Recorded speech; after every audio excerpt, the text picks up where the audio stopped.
Le Sénégal traverse un moment étrange. Ce ne sont plus les idées qui s'opposent, mais les gens. On parle d'alliance, de rupture, de retournement, de discours qui changent. Mais au milieu de tout ça, il y a un pays, un peuple.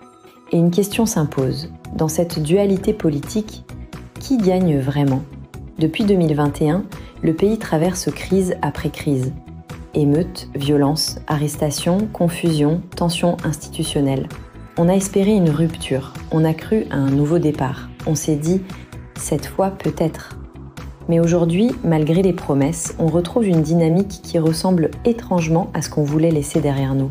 Deux visions qui s'éloignent et un pays qui reste coincé entre les deux. Le problème, ce n'est pas qu'il y ait des différences, c'est normal en démocratie.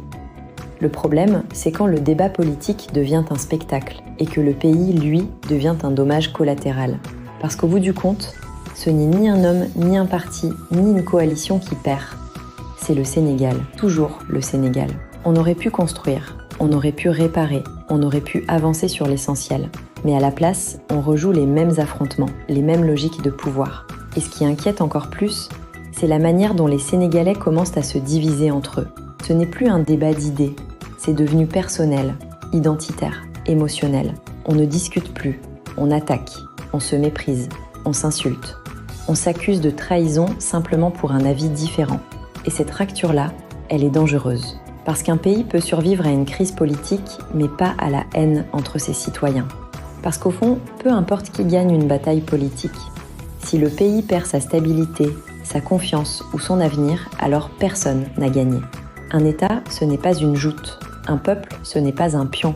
Et le pouvoir, ce n'est pas un trophée. Le Sénégal mérite mieux que des rivalités personnelles. Mieux que des alliances qui se font et se défont au gré des intérêts. Mieux que cette instabilité permanente. Ce pays mérite une chose simple, qu'on pense à lui avant de penser à soi.